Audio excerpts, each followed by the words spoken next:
breaking news and trending talk with Mike and McCarty. Mornings on 101.7 FM and 710 KEEL.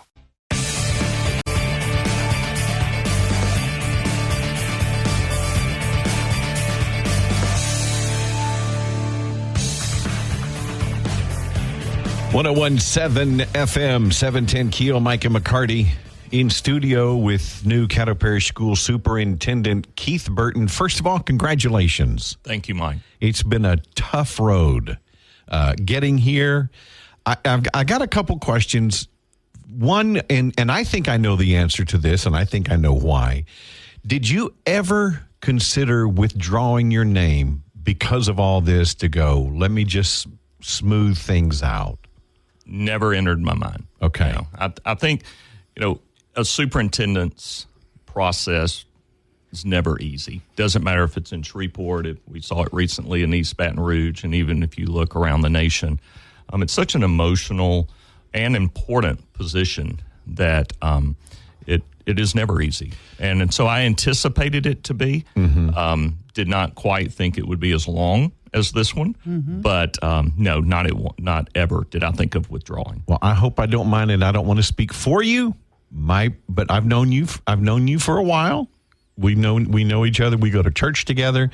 I know you view this as a ministry, and God has you here for a reason, and you're following through. That's my impression. If I'm wrong on that, call me out. No, I certainly think that I am a believer. I'm a person of strong faith, and I do believe God ordains our steps. And I think He has given me a mission ever since 1992 when I walked into this district, and I have loved every part of it. Just to have the opportunity to impact students and families in this district, and to work with just incredibly talented people to better the lives.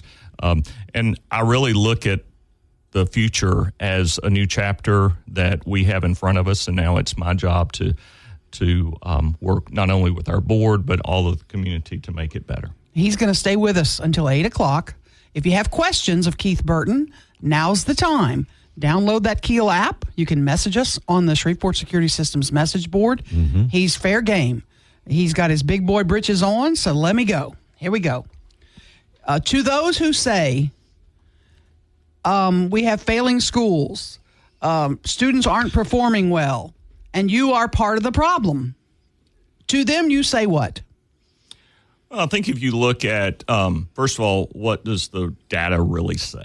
And if you look at going back from when we began this work till now, we've increased the number of students, increased the number of students attending A, B, or C schools, reduced the number of students in D and F schools by 44%. We've also almost doubled the percentage of students when you're looking at lower grades who are achieving at the highest level in reading and in math. If you track every grade level, you will see pretty significant gains. The only grade level that we've got to really focus more on around the math is in fourth grade, and of course our team's already starting to look at ways to do that. But Aaron, when you look at the work of what principals and teachers and of course our central staff does, one of the barriers that we have is poverty. And we have to be able to address as a community when 7 out of 10 of our students are coming from an impoverished background. Mm-hmm. We spend so much time attacking many of the challenges that those families incur. We must attack that even greater. And I'm glad you brought that up, because Cade Brumley sat in one of these chairs many years ago before he was a state superintendent. And he said, we have children coming to kindergarten across Louisiana that don't know their colors. They don't know the basics that you should be starting school with. And so we have to try to catch them up. And that is a struggle statewide. Do you have a specific plan that would address that? Yeah, our district, first of all, is we oversee the Smart Start network for our Birth to 3 program here. And that encompasses over 100 sites, 400 plus classrooms. And when you're looking at the impact that education, early education from birth to 3 makes on a child's life is incredible. I had the opportunity last night to attend the Community Foundation's Community Counts Forum, where we were hearing from them around the data that shows in our Metroplex. And the data is startling. I mean, we must attack early childhood education, and it is an investment. We know that for every dollar we spend, we get a 13% return on our investment for early childhood education. So I think we must attack it by 2 ways. One, ensuring that our public is informed about the opportunities for early childhood. And the second, ensuring that we are marketing what options are available to them. Let me follow up on the you were in a leadership position while we have struggling schools. So I want to give you a chance to say, did you have ideas perhaps that you would have liked to have implemented, but you were not the leader, so your ideas maybe were not put in place or not put in place fully? And I don't want you to throw Dr. Gorey under the bus or anything, but I mean, you were not the ultimate decision maker. Yes. I mean, first of all, Dr. Gorey did an outstanding job as our leader. I mean, he never shackled our work. He never prevented us from bringing ideas. And the problem I really think that we faced is there were just so many challenges post-pandemic. When we looked at the learning loss that happened in the disruption of society from 20 to 21, we spent so much of our time recovering from that. So the strategy that we had really employed prior to 2020, and you can really track the data of where we were headed, every indicator was on the rise. Every indicator. Discipline was down to the lowest points. We had higher graduation rates than we had before. We had all of the indices around education were on the increase, and then COVID happened. So we spent so much of our time reorienting around all of the challenges that now that we're seeing that leveling off, I really do think we can certainly go back and attack our academic strategy from day one. We're going to take a quick break. You've agreed to stay with us through the hour. And Keith Burton, new Caddo Parish School Superintendent. If you've got a question, if you don't have the KEEL app, that's how you get in touch with us on the Jack Spring Electric Newsmaker hotline. And we've got a couple online. We're going to check those after the break. 1017 FM, 710keel.com. Back with more of Mike and McCarty on 1017 FM and 710 KEEL. In studio with Caddo Parish School Superintendent Keith Burton. Keith, you mentioned a moment ago COVID 2021, the devastating effects, our country's response to the pandemic. Have we fully, I mean, when Caddo Parish schools went to online learning, Nobody in their right mind thought this was a good idea. Have we recovered from that yet? Or are we still in the process? I think we are still in the process, without a doubt. When we are tracking those students who, unfortunately, I go back to... they lost a year, basically. Yeah, and I go back to even the kids who were most impacted. And those would be those students who were in kindergarten and first grade at that time, who were really learning those foundational literacy skills, learning to read, and knowing the fact that entire learning process was disrupted for approximately a year. We are still recovering from that.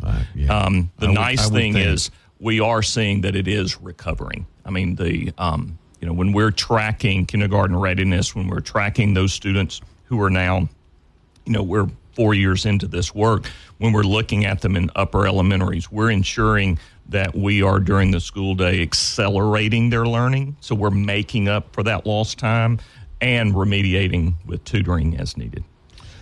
When Dr. Brumley came to town, essentially, I don't have the numbers in front of me, took over some of our schools. Another 1 or 2 schools he closed. I don't know, you can help me with that. And he told us on the air a couple of weeks ago, he said, you and he have spoken, and you know the expectations of the state. Where are we with regard to that? with regard to the state intervening in Caddo and taking over more schools. Is that a possibility still? I'm very confident that our partnership with the state is working well.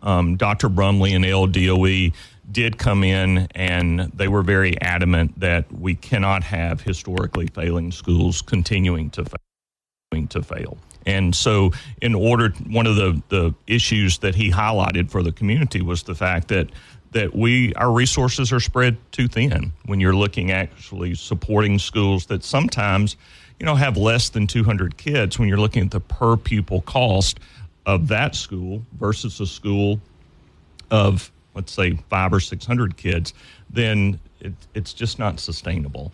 And so one of the things that we have begun doing is looking at what are the opportunities for the future as we, again, discuss right sizing. How can we do that, and what are the lessons that we've learned in the past? I think the greatest lesson we've learned in the past is we've gone in and just solved the problem ourselves at central office. We've come up with a strong plan, and then we told the community what we were doing.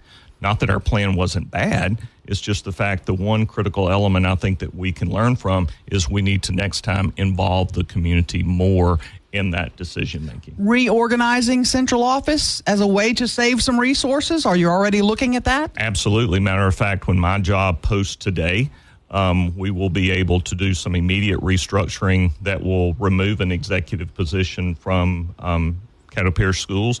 And I will continue to dig deep into our organizational structure. And really the key question for me is asking, in your position, how does your work day to day impact a student? And if I do not see, not a dotted line, but if I don't see a very strong, bold line to the impact of that student and to teacher, then we're going to reallocate that position to better serve. How many people you think are in the system that don't impact students directly? Any idea? I don't know. I mean, so, unfortunately, so many positions are needed, if we really are real, based on some bureaucratic needs for law and policy. Mm-hmm. I mean, I think there's no good deed goes unpunished around many, when we look at new laws that come on the books, many times part of that is requiring lots of record keeping. It's requiring lots of reporting, and people have to do that. And so, but I have to go back and really look at, is there a more efficient way of doing a lot of that work? Let me ask you this, is the $1 million question. Do you anticipate under your leadership, either this year, next year, and the following year, that we may be looking at closing more schools? Yes, we must. And do you have any ideas on how you'll implement that? Well, the first thing that we will do is I really want to look at, what does the data say? We have all our demographer study. We know where our population is. We know we can forecast where it will be in the future. So based upon that, I think we need to have some hard conversations with principals and community leaders. Based upon that, then I think we need to go to parents and give them opportunities to say, instead of us just telling you where to go, what if we created some pretty innovative programs around the district and gave you choice? One of the things that we have a very strong magnet program here in Shreveport that's been very, very successful, and Caddo Parish has been very successful. But if you're not in that magnet program, then you have very little opportunity. And many times when we find someone leaves Caddo, they're not leaving us to go to a better academic setting. Mm-hmm. They're leaving us to go to a different setting because they had no other choice, and they're choosing a charter school or they're choosing a private option. My goal is to reset around that option and provide those parents with some really innovative solutions. We're going to talk more about that. Yeah, I want to talk about the magnet program, too, when we come back. We've got to take a break. Superintendent Caddo Parish Schools, Keith Burton in studio, Mike and McCarty, 101.7 FM, 710 KEEL.com. Get back to the show with Mike and McCarty on 101.7 FM and 710 KEEL. 1017 FM, 710 KEEL, Mike and McCarty. You can drop us a line on the Shreveport Security Systems message board. Caddo Parish School Superintendent Keith Burton in studio with us. Keith, let me ask you a question. You mentioned a moment ago the magnet system, and it's been successful in Caddo Parish. But what do you say to those who say, well, the magnet system has cannibalized other schools and taken the best students away from other schools? Yeah, I think that's a valid point. When you're looking at really tracking, where those students would attend. My argument against that is, first of all, I think that our magnet program is so ingrained in our community. We have to look at not dismantling it, but what can we do to support the neighborhood schools so that they are so attractive that families are going to choose it other than other options they have, such as magnet schools. And so part of my plan will be really having hard conversations around what can we do to attract more families into our neighborhood schools. And I think the very first thing that we say is, first of all, make sure that parents have the opportunity to tour and look at what is going on. Let's also look at choice options for families. I mean, why can we not, in the district, have a group of K-8 schools that would be specialized in content that would really kind of accomplish three things? I mean, one of the things that we would do is build awareness, exposure, and then provide a lot of experiences for middle schoolers around some topics that they're very interested in. And, when you talk about what is exciting around job opportunities for our area, very first thing that comes to mind, of course, when you look at the data, is health occupations. Why can we not create, a system of schools where we're offering specialized learning opportunities around career and tech ed, health occupations, leadership, STEM. And if we're doing that, not in magnet programs, but if we're offering those experiences in neighborhood schools, then those families, when they have the opportunity to tour, visit with the principal, look at the community partners that will work with us, I am very confident that those families will decide to stay in neighborhood schools. Following up on that, though, a key component of what you just said is going to be active parents that are involved. There's not a lot of that in some of these schools. I think that goes back to why they're not involved. And many of the times you have to go back to the question of poverty and how can we assist those families who are, just because I'm a single mother and I possibly may be working two jobs does not mean I'm not an engaged parent. Now, I may not be able to come to a PTA meeting at noon at your school, but that doesn't mean I'm not engaged. So how are we as a school system engaging families like that? And in today's time, in 2024, through technology and first of all, why do we have to always revolve around an 8 to 3 schedule for families? I mean, there are lots of opportunities that we have in the future, and I think just sitting and being open to those. I want to talk about those K-8 academies you've mentioned when we come back. Okay. Caddo Parish School Superintendent Keith Burton in studio. Mike and McCarty, 1017 FM, 710keel.com. O'Reilly! You need parts? O'Reilly Auto Parts has parts. Need them fast? We've got fast. No matter what you need, we have thousands of professional parts people doing their part to make sure you have it. Product availability. Just one part that makes O'Reilly stand apart. The professional parts people. O'Reilly Auto Parts. More breaking news and trending talk with Mike and McCarty on 1017 FM and 710 KEEL. In studio, Caddo Parish School Superintendent Keith Burton with Mike and McCarty, 1017 FM, 710 KEEL. I want to hone in on those K-8 academies you've talked about that you said, awareness, exposure, experience. Are those going to be placed in existing schools? Or are we talking about building new schools for those?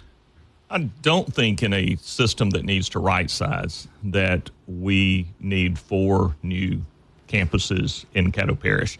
I do think, though, we could look at strategically looking again, going back to the demographer's data, looking at where our families are, ensuring that we are strategically placing those academies where they're going to be able to be accessible to families. They all don't need to be in North Shreveport. They all don't need to be in West Shreveport. We need to be able to have options for all.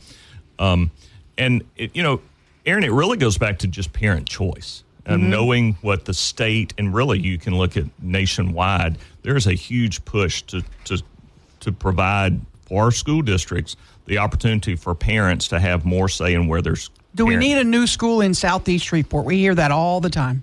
I think I'm glad, we hear it, but I don't hear it from the families there. Okay. I think the families, I live in that area.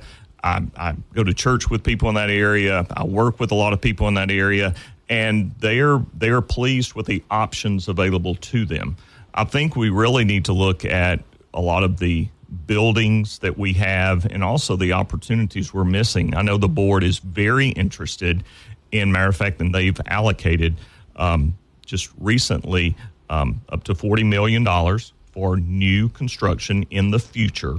And part of our conversation with them will be, where do you see the greatest priority? Is it in new construction for a new K-8 school?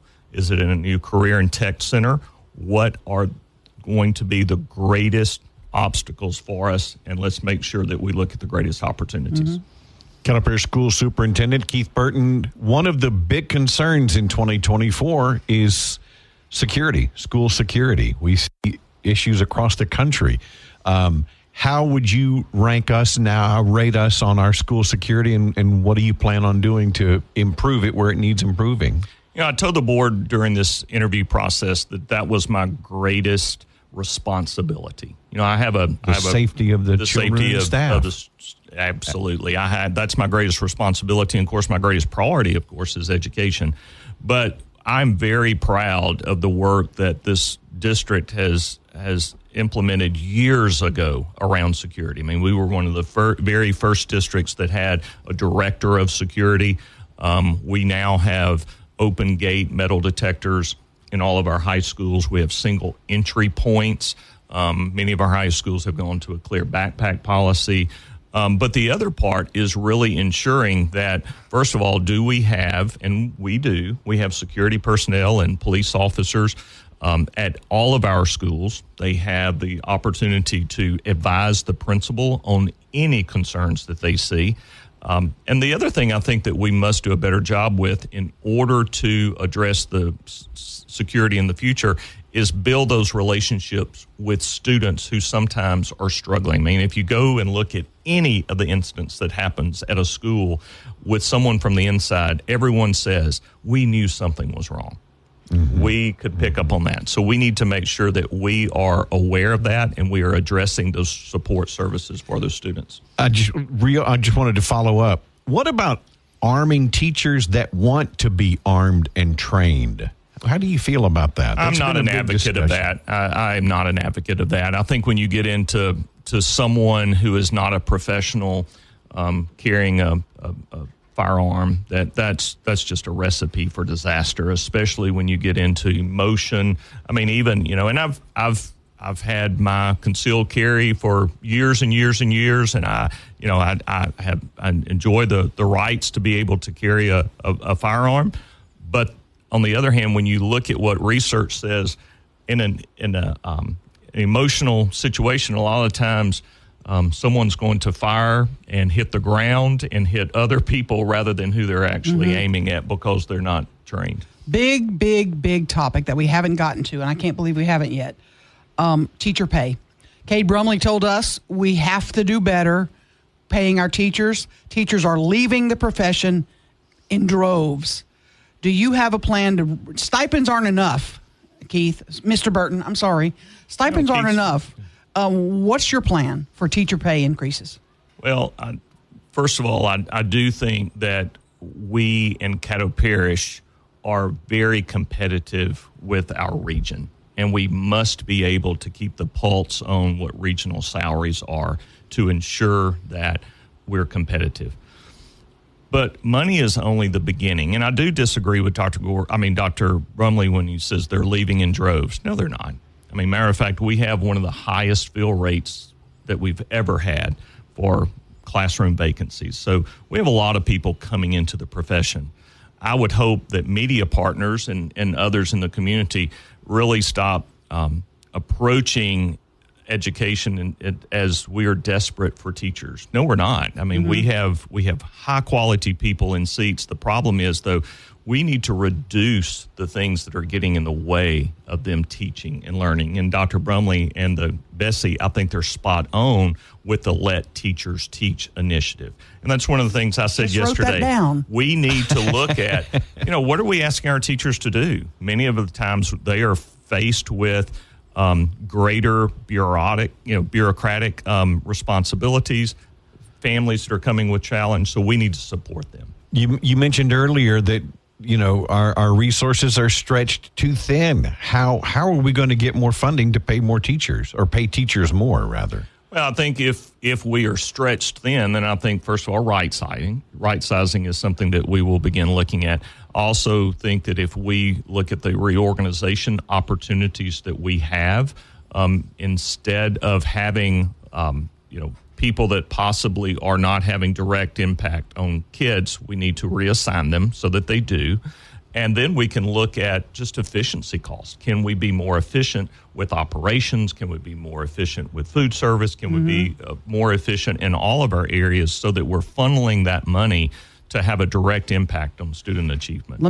On that exact topic, does Keith Burton sit here today on, September 20th, 25th, and say that you will pledge today not to ask voters for a tax increase or a millage increase during your first year or two? Or is that something you're willing, you think we should look at? You're going to make me say read my lips? Is that what you're setting will you me up say for? No new taxes? Not prudent. I do think that we have, especially with the recent budgeting process, we have the reserves needed to be able to go into the future with a balanced budget without raising taxes. Okay. We got to talk about discipline when we get back. And he says he's going to give Tom Arsenault a school. It's not quite what he said. I did not say that. A free school. Read my lips. I did not say that. We got to ask him that when we come back. Superintendent Keith Burton in studio, Mike and McCarty, 101.7 FM, 710 KEEL. Stories of the day with Mike and McCarty on 101.7 FM and 710 KEEL. In studio, Caddo Parish School Superintendent Keith Burton graciously agreed to answer your questions for the entire hour. Real quick, we just got a couple of minutes left. School discipline. We talked about the Dr. Brumley's initiative, Let Teachers Teach. How are we going to address discipline in Caddo Parish? I think the very first thing that we need to do is look at what are our consistent Tier 1 supports there. We got our butts whipped when I was in school. Yeah. I mean, seriously, the assistant principal used to walk with a great big paddle in his back pocket. Well, unfortunately, that's not allowed anymore, Mike, and it's not. And it is unfortunate. And when I was in, when I was in school in Webster Parish, the same for me. But that is no longer part of the determinant. Should we bring it back?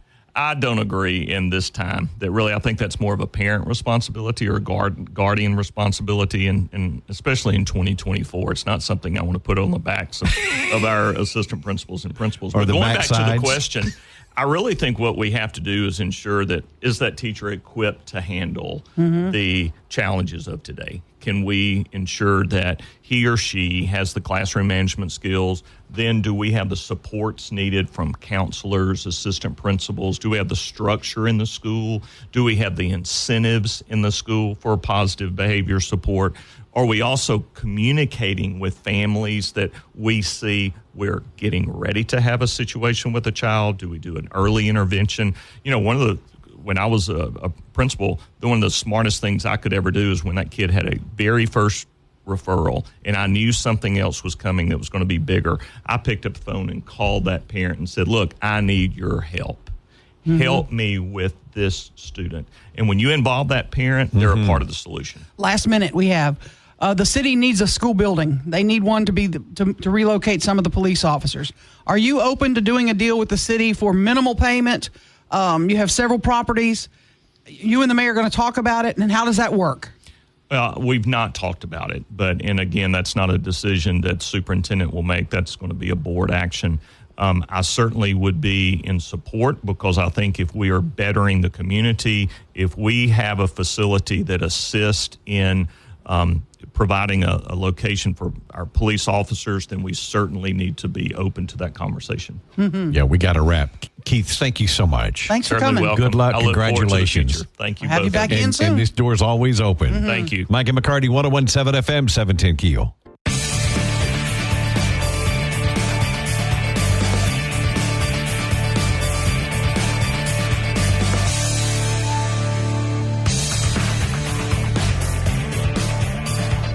.101.7 FM, 710 KEEL, Mike and McCarty, and on the Jack Spring Electric Newsmaker hotline this morning with the Community Foundation, Christy Gustafson joining us. Christy, good morning.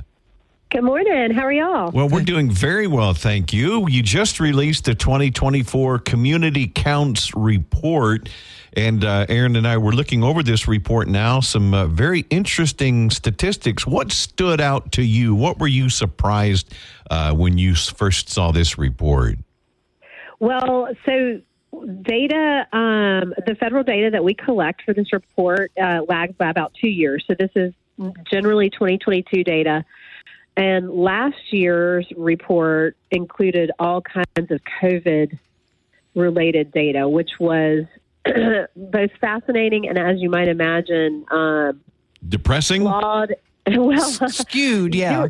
There were a lot of data collection issues during COVID, as you might imagine. So what we were looking for, there were a few bizarre data blips last year. And what I was really sort of looking at this year was, will those continue, or will we sort of normalize to those pre-COVID numbers? And for the most part, you can see us sort of coming back into pre-COVID numbers. And that's anything relative to like the insured rates of families and children, to crime, to educational statistics. So it kind of was across the board, all these crazy COVID numbers. And that's what I was interested in seeing. And for the most part, things are normalizing. I saw something, though, Christy. You had a list of cities early in the report with regard to populations. And I'm not sure how the list of cities was determined, but we were the only ones showing a decline in population of 5%. Can you explain that? And that's kind of disturbing. Sure. Well, this is an interesting thing, because the comparative cities in this report were chosen in 2008. So what's been fascinating to watch since that time frame is the growth of some of the cities in size versus others. And so you can see, like, Fayetteville, for example, has had a tremendous amount of growth. Lafayette, also a tremendous amount of growth. But there are some things behind the scenes that are happening relative to some of the areas. For example, the Caddo-Bossier MSA used to have 4 parishes in it. The number of parishes or counties that are included in a MSA are determined by the feds, not something that we determine. And now we have only 3 parishes that are in our MSA. So it's almost difficult to compare apples to apples when you have counties and parishes coming in and coming out. So I wouldn't put too much stock in our growth comparison relative to other communities, except for the fact that I think if you see communities like Huntsville, Alabama, for example, that have been really successful in growing, certain sectors of their community, that has, broadened their tax base and created jobs for the community. Look to those communities to see what they're doing right. But, the year-over-year comparison, while interesting, is not, the most meaningful. Okay. One of the disturbing statistics that I saw in the report was the percent of 16 to 19-year-olds not enrolled in school. We had Keith Burton, Caddo Superintendent, on with us. and he was talking about the percentage of students in the poverty level. Yes. And of course, a lot of those are the younger students, but these 16 to 19-year-olds not enrolled in school, of the 11 cities in the list, the highest is 11.8%, which is Monroe. Until you get to Shreveport, Bossier, we're at 14.2%. Yes, so that's the statistic that has always bothered me quite a bit. And I think, and they're not in school and they're not working. They're not in the labor force. They're not, or not in the labor force and being counted anyway. I mean, they could be in the labor force and not being counted, babysitting or something like that. But, I think it's really important to look at. So a number of years ago, the community set out to really improve high school graduation scores. And you can see over the last 10 years, 15 years, we've done a great job in improving high school graduation rates. But I also think that there's a cohort of students that end up dropping off between 8th and 9th grade or not making it to the finish line because the kids that are counted for high school graduation are only those that enter into 9th grade. So I think sitting down and taking a look at where are we losing kids before high school, and can we really make a difference in those sort of late elementary, early middle school years to make sure that kids don't drop out. And I think probably this is my hypothesis, but I think what we would find is the kids that are dropping out are the ones that are struggling very early on with reading and other things, and they may have undiagnosed reading difficulties or other learning disabilities that make learning more of a challenge for them.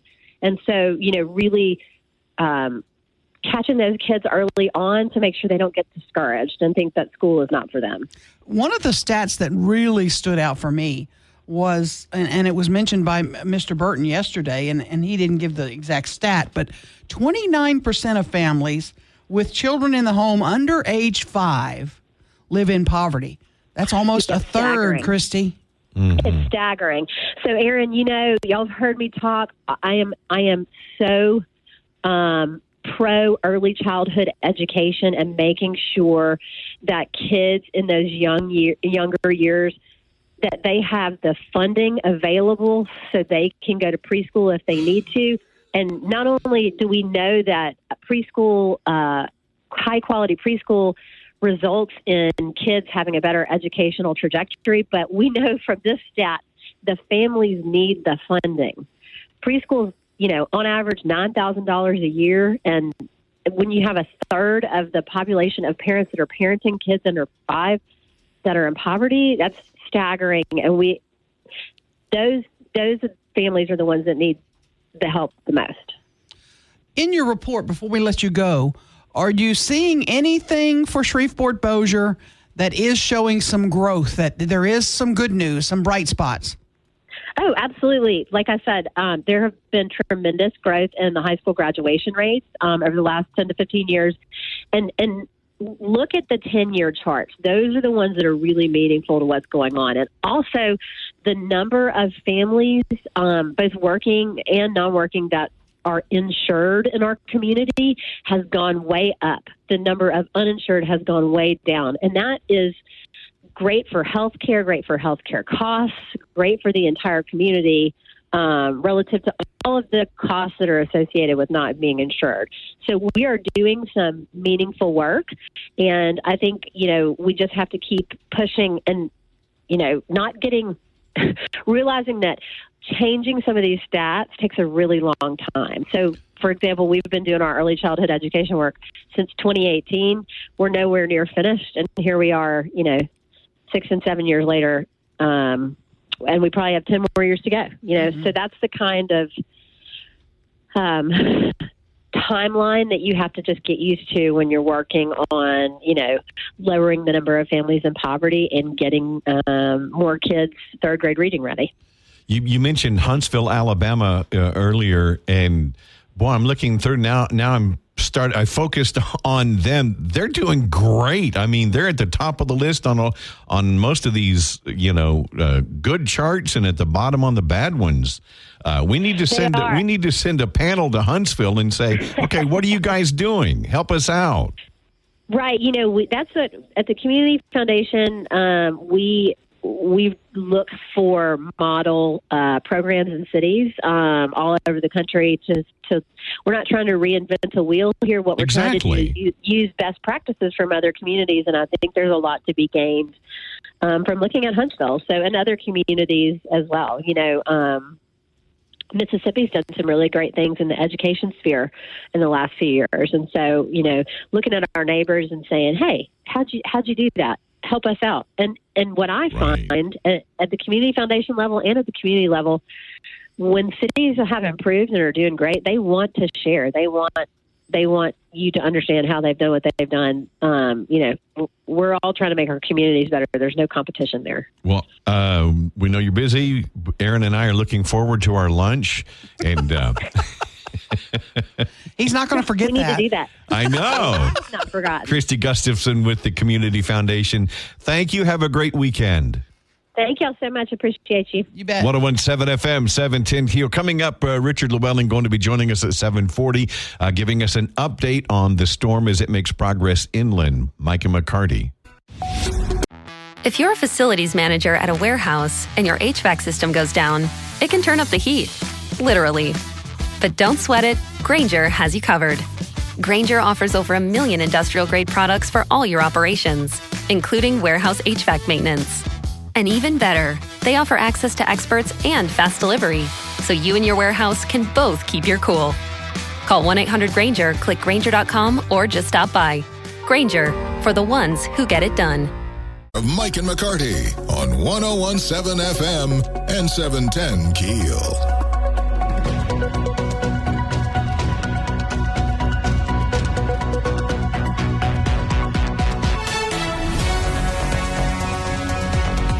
Glad you said something earlier when I came in about, you said, "Oh, you're going to Amazon today." Yes. I forgot. Is this like the official opening day? I don't know if it's like official opening. They're having a tour for media. It's media people only. It's not open to the public.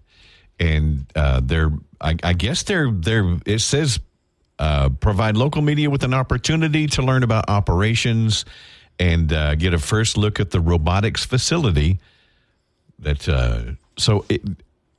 Are they up and ginning yet, or I think are they are in the process of still hiring? And I think they're always hiring, but I think they're up and actually open and going now. Processing orders. I think you're going to actually see boxes moving and things. The what do you call them? The belts, right? The conveyor belts. And I think you're going to see it all going. All the robotics and the arms and yes.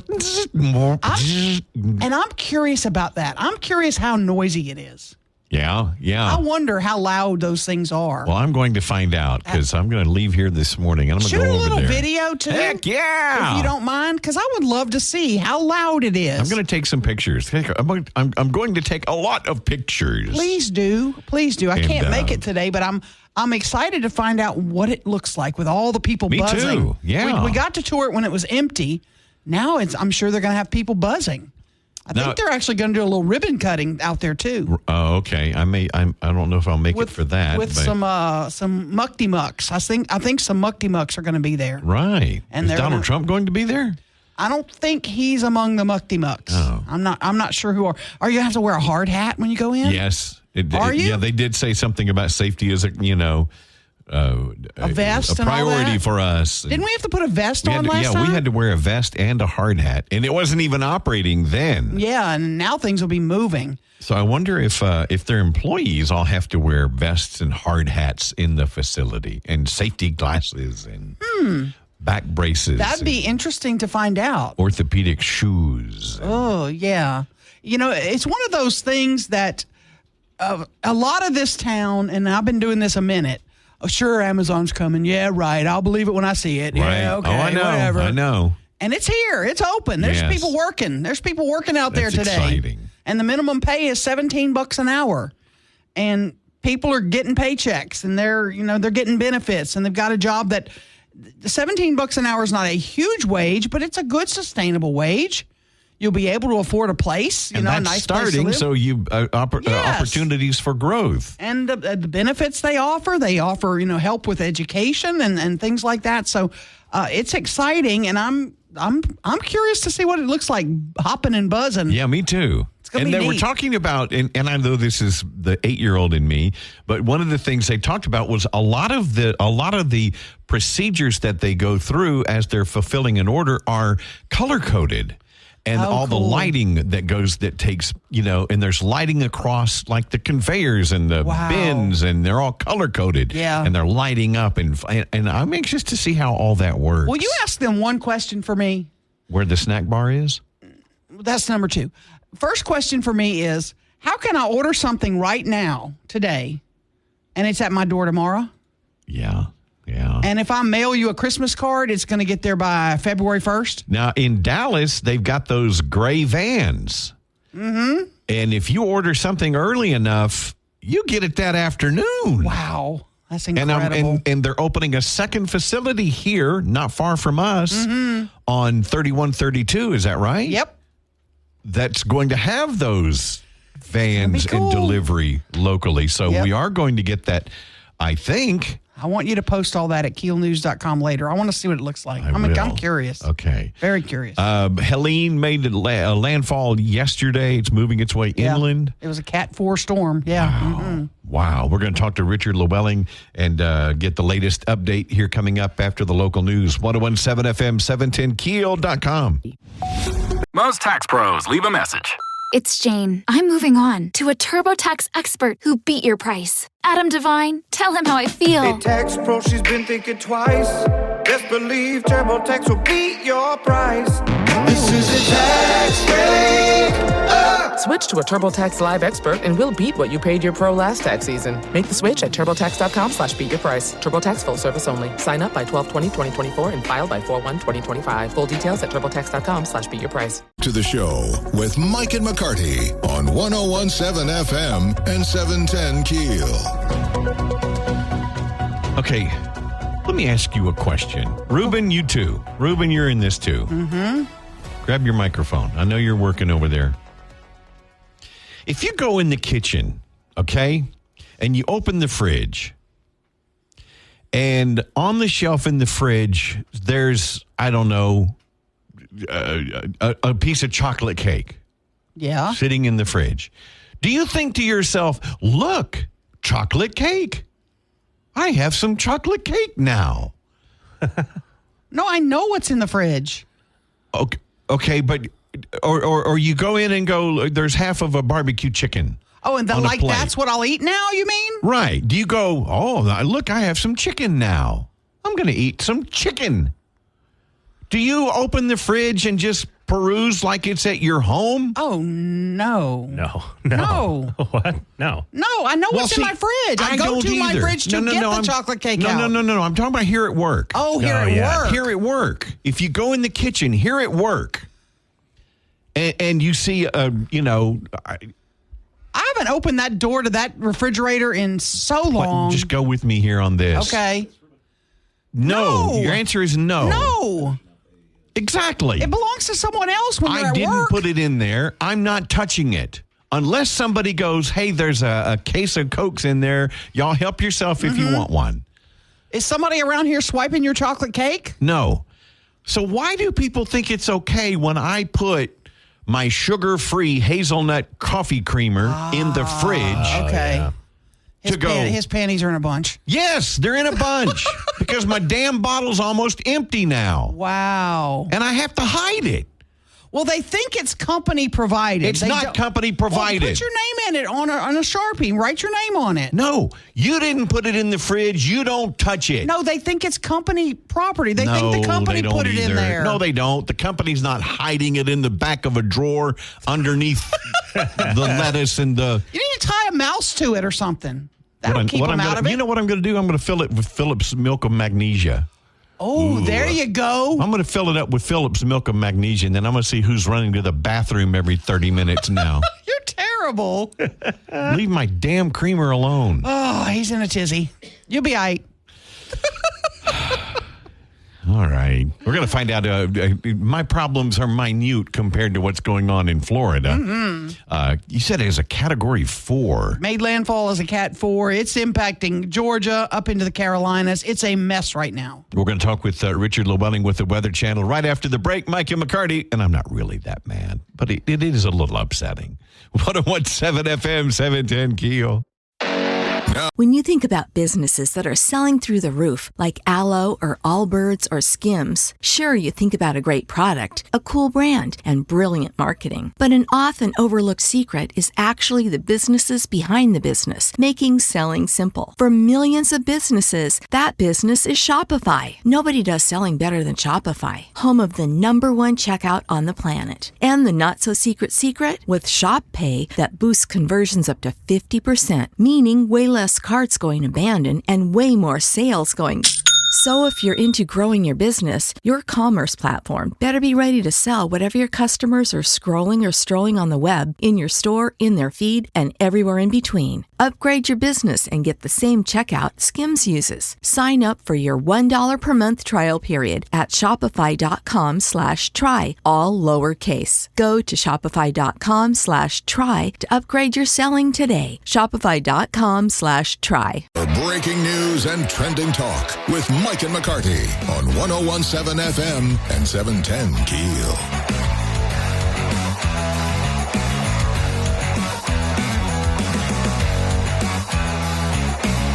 On the Jack Spring Electric Newsmaker Hotline, Weather Channel meteorologist in the fourth part of our show, Richard Llewellyn. Richard, good morning. Good morning. How are y'all this morning? Well, we're doing well. How are you faring this morning? Well, I was looking at some of my cameras at home, and I've got water over my driveway, which I should be able to get back to my house a little bit later on today to kind of survey over everything. But we did get quite a bit of rain last night here in Atlanta. We got about 7-8 inches of rain here, and it's still raining on the north side of Atlanta, but finally starting to see an end to the rains here, and everything is now lifting on up into the Carolinas, where, you know, this is a bad situation for the upstate and western North Carolina, where they have picked up over 20 inches of rain in that mountainous terrain, and major flooding going on in the city of Asheville right now down to Greenville, Spartanburg, and it's going to be this is probably going to be one of the biggest flood events in the western Carolinas in modern history. You got to go all the way back to the early 1900s to get to an event that's even compares to this in regards to the flooding event that's going to be going on there over the next couple of days, because all that water is going to have some place to go, and it's going to basically cause major problems with mudslides and ongoing flooding concerns right on into early next week. It came ashore as a Category 4 storm. Where? What was the hardest hit in the Florida area? Yeah, well, it came on shore just near Perry, Florida, but there was a significant storm surge that came along with it. And, of course, we have seen reports of damage from Tampa and St. Petersburg on up through Clearwater and Crystal River, working all the way up through Cedar Key. They had a 10-foot storm surge in Cedar Key, and there's a little fishing village called Steinhatchee, which is in the Big Bend area of Florida. They had water up to the roofs of their houses, and the first floor houses there in Steinhatchee. Widespread devastation along the west coast of Florida in regards to the storm surge component that came along with this. Strong Category 4 rolled into Perry. Of course, this particular area has been hit with 3 consecutive hurricanes in the last 18 months. So it's just like one right after the other. And, of course, this one was the biggest of the 3 that they have taken with winds of 140 miles per hour. And, of course, it was racing off to the north and east at about 30 miles per hour. So it's already rolled through Georgia and into the upstate of South Carolina and western North Carolina in just 12 hours' time. I was just that's what I was going to ask. I'm looking at the radar now. It looks like it's already gone as far north, and it looks like it's still rotating like a hurricane. Oh, yeah. What's happened is that big upper level low that has been centered over the Arklatex has been kind of steering the system, and now it's wrapped up into that big upper level low, so it's going to be pulling it along up into the Tennessee and Ohio Valley, and it's going to eventually just kind of stall out over Middle Tennessee and Kentucky. They will be dealing with rains throughout the weekend. Even parts of eastern Arkansas and eastern Missouri going to be looking at rains this weekend. But we're kind of on the southern flank of this. We're not expecting any precipitation here, just a beautiful weekend ahead. But we're not done with the tropics. In fact, we're looking at the outlook for next week, and we may have something trying to develop again in the Western Caribbean and Gulf of Mexico by this time next week. So we're going to have to watch next week for possible more tropical development that will come in on the backside of this. Oh, wow. And so it's just one right after the other. We knew it was going to be a bad hurricane season, especially the second half of the hurricane season, and it looks like that is going to come true as we're going to be looking at quite a bit of development. We've got 4 other areas that we're watching for possible tropical development, and one of those areas is in the Western Caribbean and Gulf. I don't think it's. I was going to say, I don't think it's often that a hurricane reaches up toward Toledo, Ohio, and it's up in Indianapolis and Columbus now, and this is amazing. The power outages, we're looking at almost 4 million. Is that true? Yeah. Yeah, much of Florida, especially in the peninsula, and then coming up into Georgia, there's about 2 million without power in Georgia right now. I mean, they have power crews from all over the nation that have gone to Florida and have staged in Georgia and in the Carolinas in anticipation of having to rebuild power. I've seen some power companies that have basically said they will be without power for weeks. No electricity for weeks. And wait a minute, Georgia, weeks? Weeks. Because you're going to have to, in some areas, you'll have to rebuild the grid from scratch. Oh, my gosh. Because of the damage, especially in North Florida, especially where Helene came in at, and they just had a rebuild from the last 2 hurricanes. Because I was down in South Georgia and Northern Florida on a trip down there, and they were still cleaning up from the hurricane they had 18 months ago, and now they're going to have to start over again and clean up from yet another storm. Wow. Now, it was fast moving, so is it going to at least get out of the way quickly? It's going to hang around the Tennessee Valley through the weekend, and it may continue to push rain into parts of North Carolina and Virginia. There is a tornado threat today in parts of the upstate of South Carolina through North Carolina and southern Virginia, the Grand Strand, too, around Myrtle Beach. They're going to be looking at the potential for tornadoes today. So this is going to be still an ongoing event or two for a day or so, but eventually this is finally going to get pushed offshore Monday and Tuesday of next week, and we'll finally have a chance to dry out. But then we'll have to talk about what's to come with the next tropical system, maybe as early as this time next week with something else in the Gulf. All right, Richard, checks in the mail. Yeah, we missed you at our staff luncheon yesterday. Yeah. My gosh. Just send check or money order too. Richard Llewellyn with the Weather Channel. Thank you, Richard. Stay safe this weekend. Y'all have a good weekend. 101.7 FM, 710 KEEL, Mike and McCarty. Back with more of Mike and McCarty on 101.7 FM and 710 KEEL.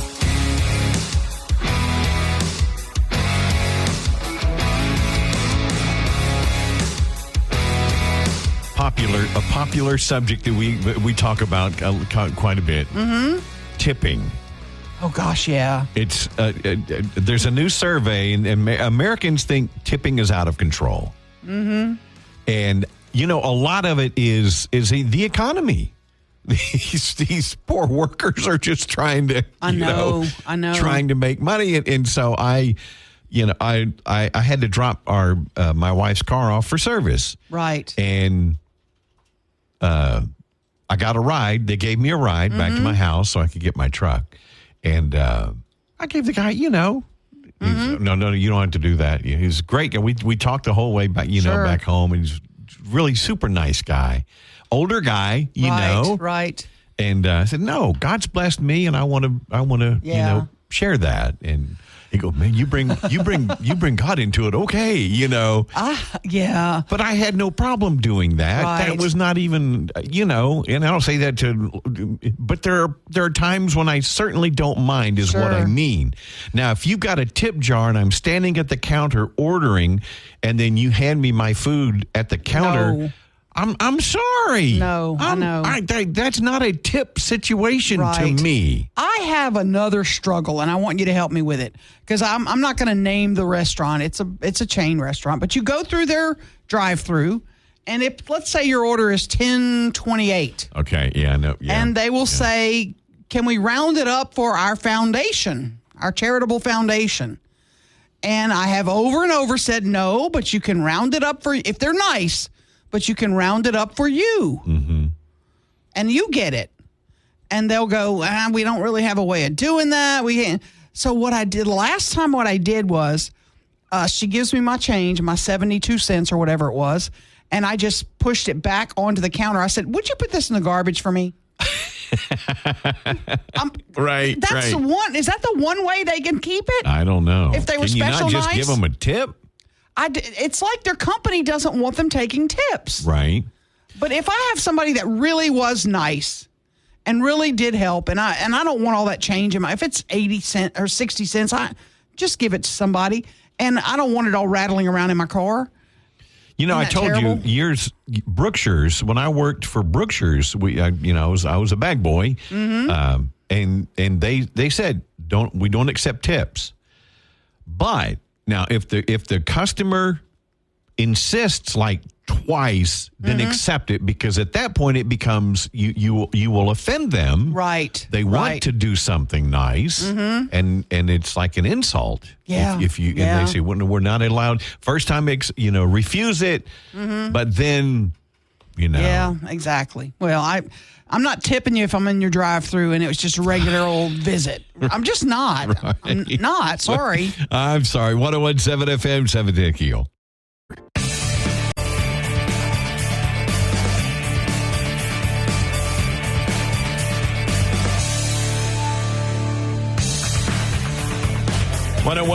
FM 710 KEEL. It's kind of a free-for-all Friday. Oh, I'm scared now. Hello. Tell me the word. It's not compadre. It is comadre. Comadre. That's a mama, right? Isn't that a mama? No, madre is. Comadre? Comadre is like your homie, your girl. Okay, my girl. Okay, your my chica. girl. Yeah. My chica is in studio with us from K94.5 this morning. You said you came in and you go, what's illegal besides me? Trains. When you talk about trains, lights out. Okay. When you talk about trains, how long? There is a requirement, especially in Bossier, because the major thoroughfares in Bossier, they get tied up by these trains like the Benton Road and Airline Drive, which is the same train track that goes across. Yes. They did the overpass by Tubbs Hardware there to help. Now, hold on, though. Those are two different little thingamabobs, right? Right. I got held up. You live in North Bossier now. Yes. But getting from... What was that? I told you. The traffic. Getting from downtown Shreveport, though, going from downtown Shreveport to North Bossier when I was doing the move, I got held up behind that train for 37 minutes. I believe you. That's not legal. Hold on. My sister used to live north of 220 in Bossier, and she goes, you never come to my house. I said, because you can't get there from here. Then another time it was 23 minutes. And then, so I did a little research and I found out I need y'all to help me. You guys are besties with old Tommy Chandler, right? Yeah, he's our buddy. Y'all are tight, okay? Yeah. Y'all have him on. I see, whatever. He didn't invite me to the Tommy Chandler Classic, but whatever. He didn't invite me either, so. Well, I need you guys to call him because I found out that if the city, like in Houston, they said, we ain't doing this. Because Houston demands respect. I think it's time Bossier demands respect. All right? I am so irritated. It's been an So issue what does the for city a have to long do? time. So apparently, if the city council and the mayor all come together and they tell these railroad companies, apparently did you know that they could split what they're doing is they're going in, because I went down a rabbit hole yesterday. They're going in and they're like unloading and then moving it back and then unload and then moving it back. The conductor does not care. The conductor's like, I don't care. It's Bossier. They're not going to do anything about it. So found out that if the city says, you have to split you have to split it and you have to open up the road. They have to. Otherwise, basically, they could get in serious trouble. They're supposed to not block the intersection for X amount of minutes. It's 10 minutes. In Louisiana, it's 10 minutes. Is the max. Okay, but they're getting away with doing it for 45 minutes. Literally, they're laughing at Shreveport Bossier because Shreveport Bossier isn't going to do anything. So I was like, why don't we tell Tommy Chandler to be like, no mas, no more. And basically, here's what I'm going to start doing. Every time I get caught, I'm going to be a Karen, and I'm going to start calling it in. And if we get everybody to start calling it in and basically building a case, we actually could end this. You're absolutely right. But the squeaky wheel gets the grease. We know that. Well, Aaron's a master squeaky wheel. But somebody said we could bypass that. Somebody in the inside knowledge said that if it ticks off the mayor enough, and if it ticks off the city council enough, that could potentially end. Like, that train on airline? You ever been caught there? But the city council's too busy trying to fight term limits. Yeah, they got a little bit of a... Can they actually do something? Like this?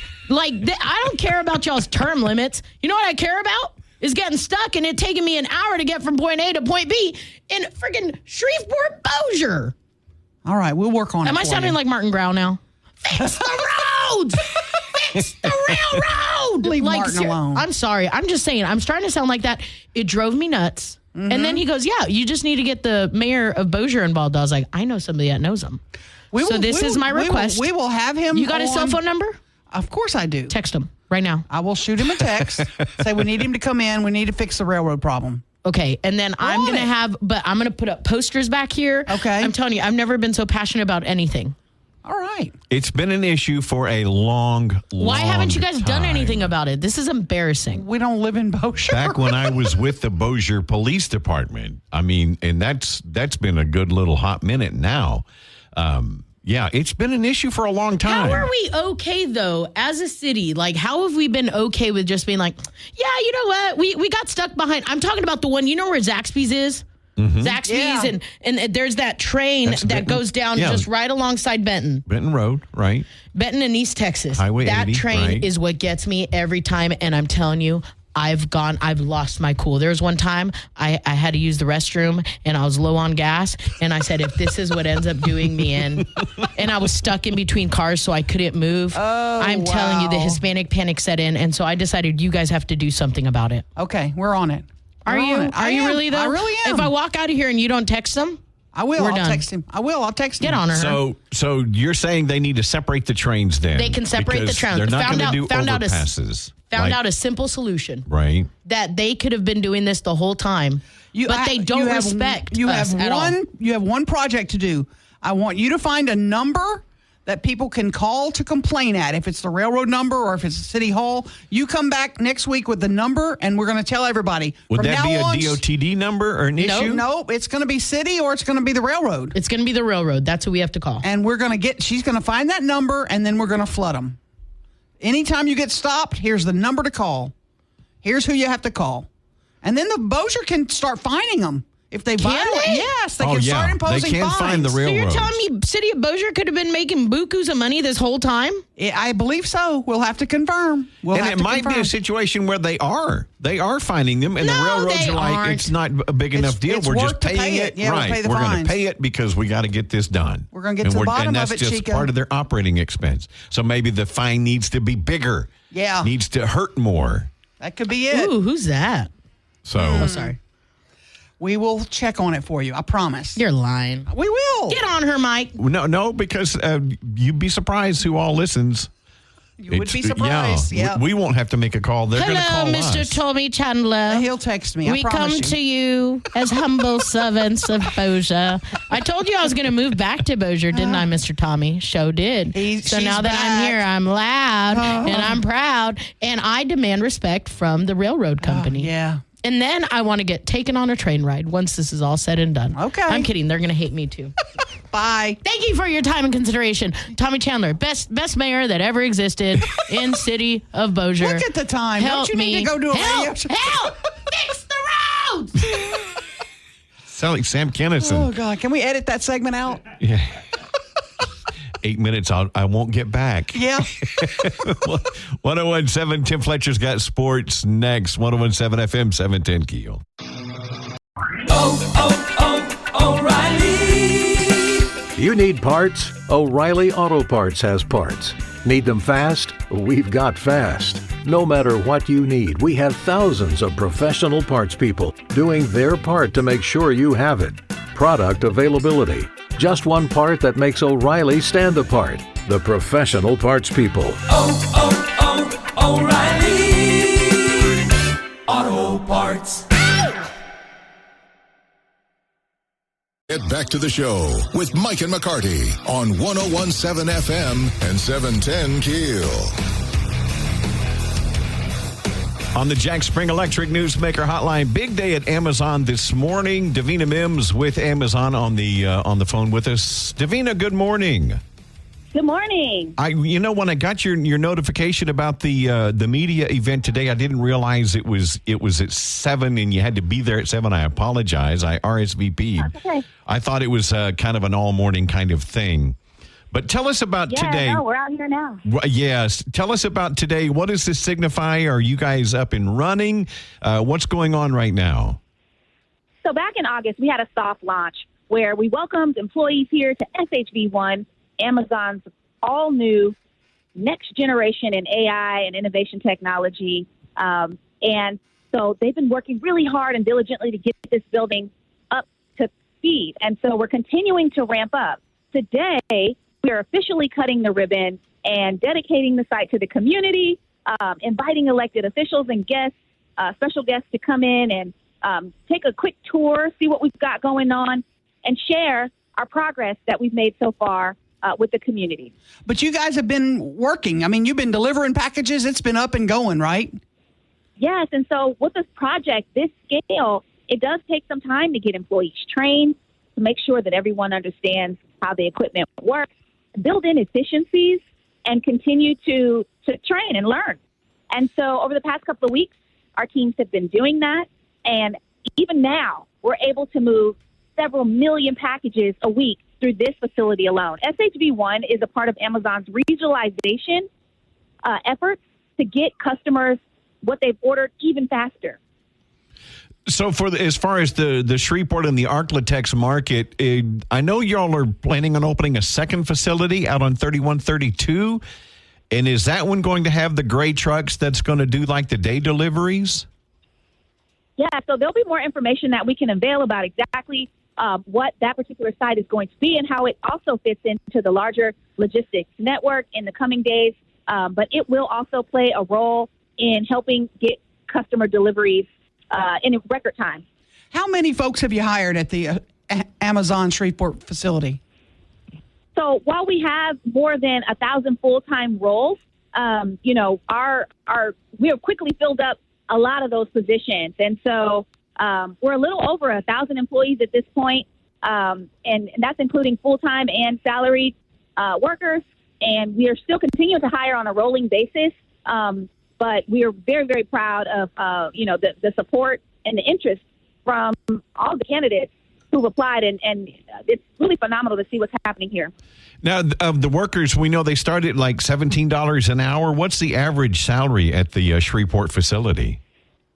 Actually, just announced last week, we had a wage increase. So the starting average salary at SHV1 is actually $18.50. Ooh. Awesome. And so that's beginning. That's walking in the door doing whatever. That's right. That is the average starting salary here.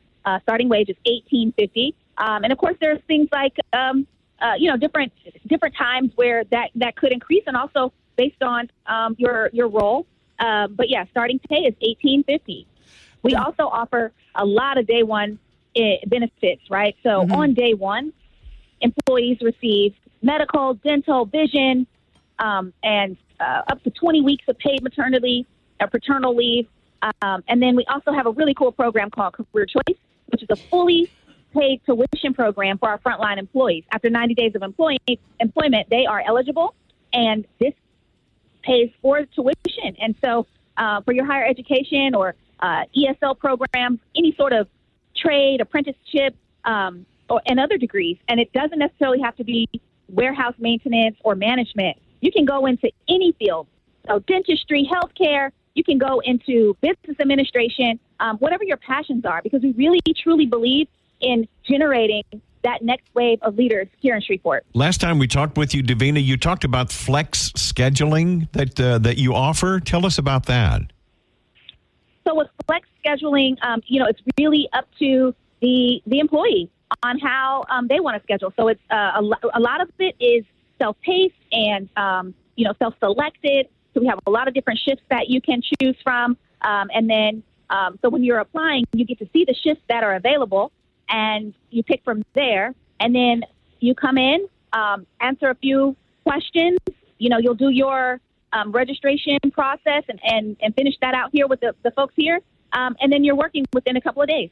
One more thing, if you don't mind, kind of take us inside the facility this morning. What is going on? What's it look like? What does it sound like? I mean, is it a buzz of activity in there? Yes. So we have more than 23 miles of conveyance in this building. And so there are totes flying all across the building, working alongside thousands of robots that we have here.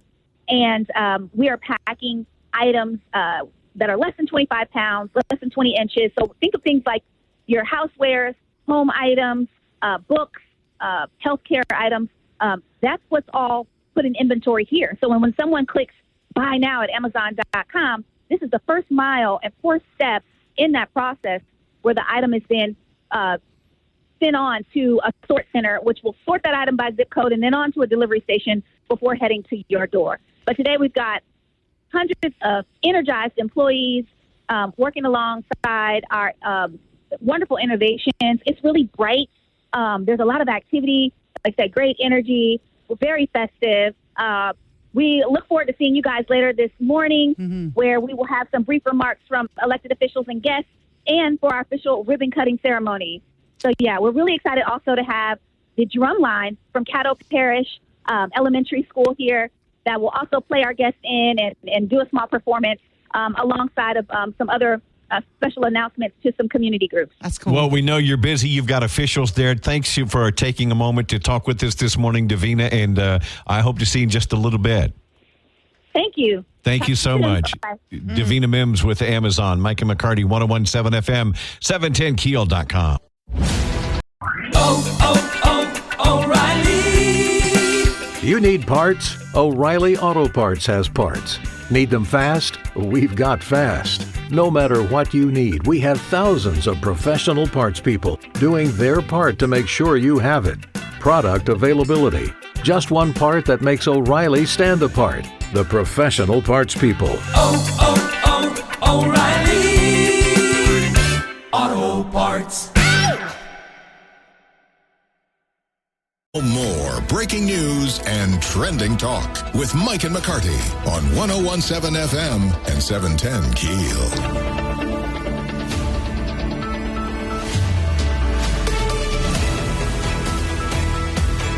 Shreveport's Community Foundation released their 2024 Community Counts Roadmap to Success report. We'll talk with Christy Gustafson about that report coming up just after the break. Mike and McCarty, 101.7 FM, 710 KEEL, and on the free KEEL app. Carter. At your job, do you ever have to deal with a nose roller? How about a snub pulley? Well, if you're installing a new conveyor belt system, dealing with the different components can sound like you're speaking a foreign language. Luckily, you've got a team ready to help. Grainger's technical product specialists are fluent in maintenance, repair, and operations. So whenever you want to talk shop, just reach out. Call, click Grainger.com, or just stop by. Grainger, for the ones who get it done. Stories of the day with Mike and McCarty on 101.7 FM and 710 KEEL. 1017 FM 710 KEEL, Mike and McCarty, and on the Jack Spring Electric Newsmaker hotline this morning with the Community Foundation, Christy Gustafson joining us. Christy, good morning. Good morning. How are y'all? Well, we're doing very well, thank you. You just released the 2024 Community Counts Report, and Aaron and I were looking over this report now. Some very interesting statistics. What stood out to you? What were you surprised when you first saw this report? Well, so data, the federal data that we collect for this report lags by about 2 years. So this is generally 2022 data. And last year's report included all kinds of COVID-related data, which was both fascinating and, as you might imagine, depressing. Flawed. Skewed, yeah. There were a lot of data collection issues during COVID, as you might imagine. So what we were looking for, there were a few bizarre data blips last year, and what I was really sort of looking at this year was, will those continue, or will we sort of normalize to those pre-COVID numbers? And for the most part, you can see us sort of coming back into pre-COVID numbers, and that's anything relative to like the insured rates of families and children, to crime, to educational statistics. So it kind of was across the board, all these crazy COVID numbers, and that's what I was interested in seeing. And for the most part, things are normalizing. I saw something, though, Christy. You had a list of cities early in the report with regard to populations. And I'm not sure how the list of cities was determined, but we were the only ones showing a decline in population of 5%. Can you explain that? And that's kind of disturbing. Sure. Well, this is an interesting thing because the comparative cities in this report were chosen in 2008. So what's been fascinating to watch since that time frame is the growth of some of the cities in size versus others. And so you can see, like, Fayetteville, for example, has had a tremendous amount of growth. Lafayette, also a tremendous amount of growth. But there are some things behind the scenes that are happening relative to some of the areas. For example, the Caddo-Bossier MSA used to have 4 parishes in it. The number of parishes or counties that are included in a MSA are determined by the feds, not something that we determine. And now we have only 3 parishes that are in our MSA. So it's almost difficult to compare apples to apples when you have counties and parishes coming in and coming out. So I wouldn't put too much stock in our growth comparison relative to other communities, except for the fact that I think if you see communities like Huntsville, Alabama, for example, that have been really successful in growing, certain sectors of their community, that has, broadened their tax base and created jobs for the community. Look to those communities to see what they're doing right. But, the year-over-year comparison, while interesting, is not, the most meaningful. Okay. One of the disturbing statistics that I saw in the report was the percent of 16 to 19-year-olds not enrolled in school. We had Keith Burton, Caddo superintendent, on with us. And he was talking about the percentage of students in the poverty level.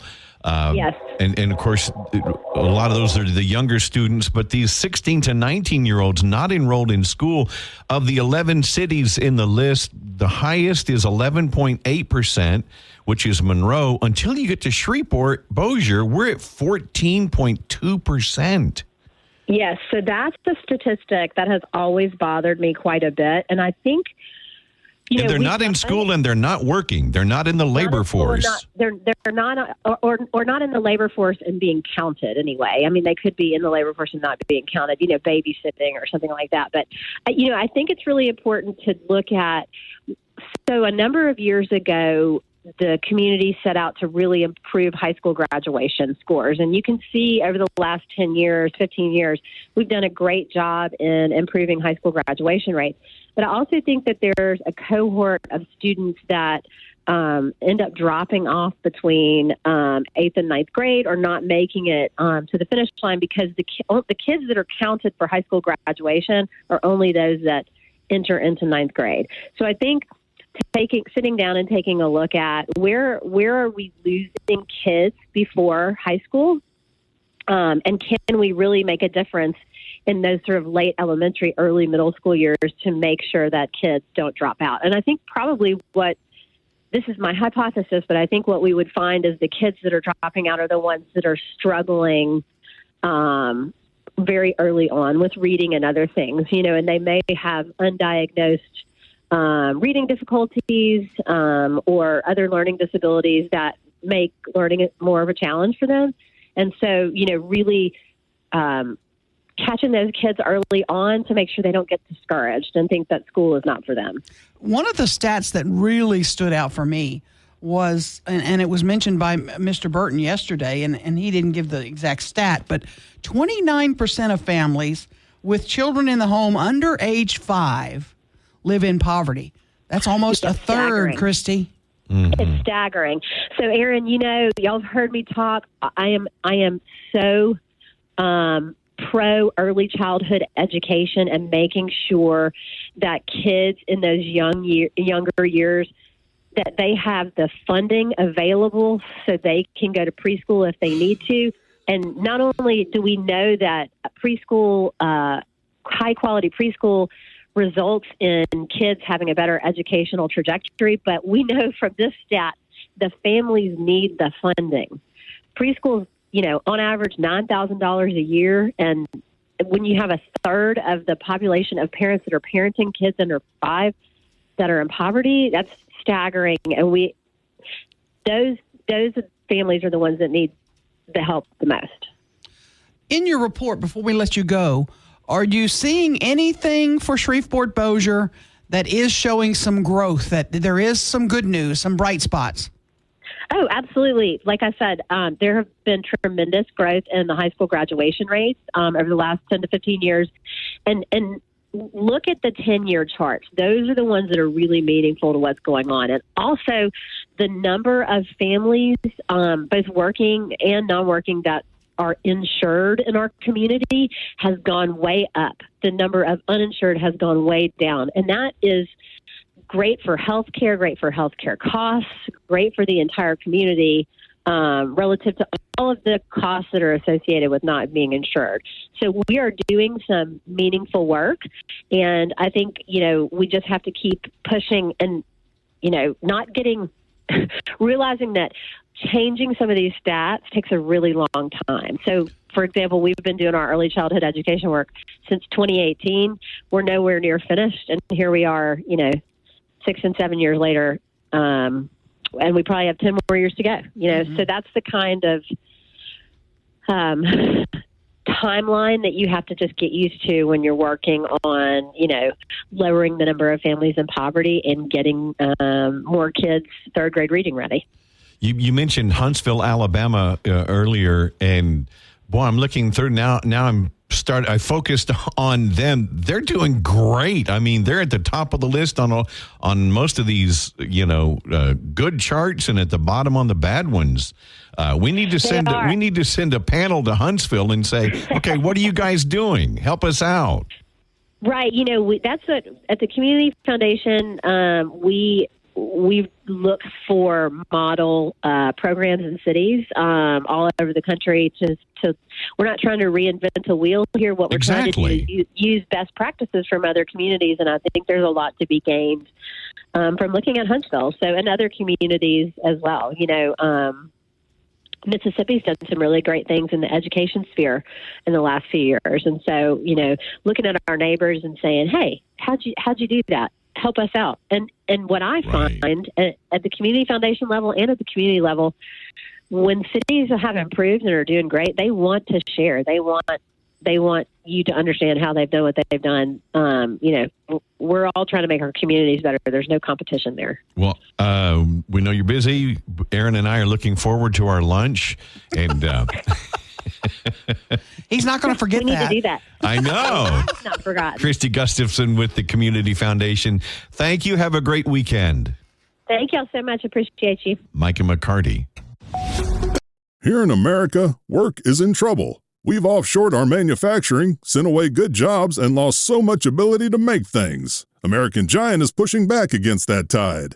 They make high-quality clothing for a summer wardrobe you'll love, all made right here in the USA. Support America's workers and get 20% off your first order at American-Giant.com with code STAPLE20. That's 20% off your first order at American-Giant.com, code STAPLE20.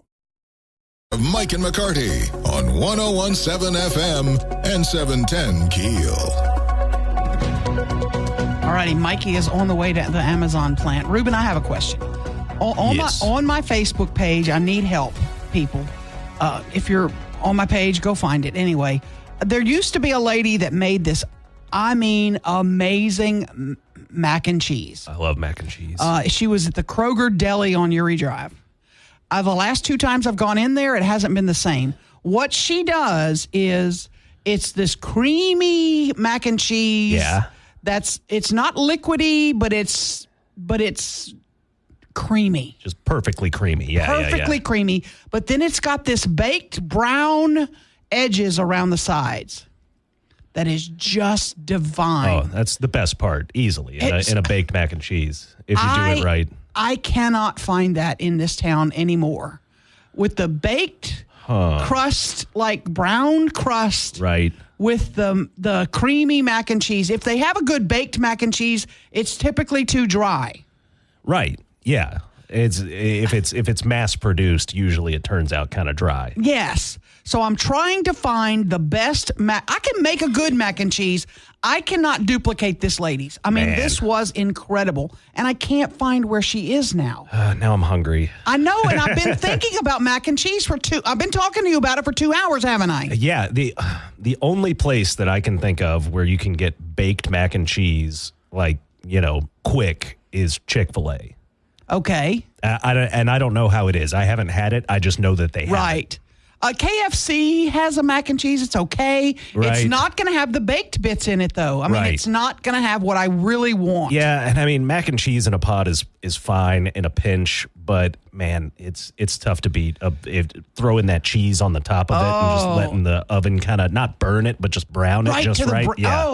To the brown state.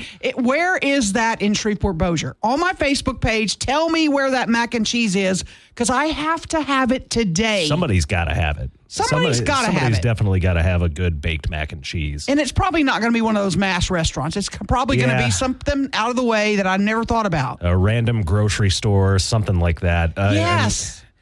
I've always been a fan of Brookshire's fried chicken as far as getting stuff from the grocery store deli. Yes. Man, Brookshire's has some really good fried chicken, but I don't think they have mac and cheese. And if they do, I'm pretty sure it's not baked. Yeah. The Albertsons has, I think, a mac and cheese, but it's not baked like that. It doesn't have that crust. And this lady would put the whole tray out. Oh, yeah. And then you would go, and she would go, you like the bread?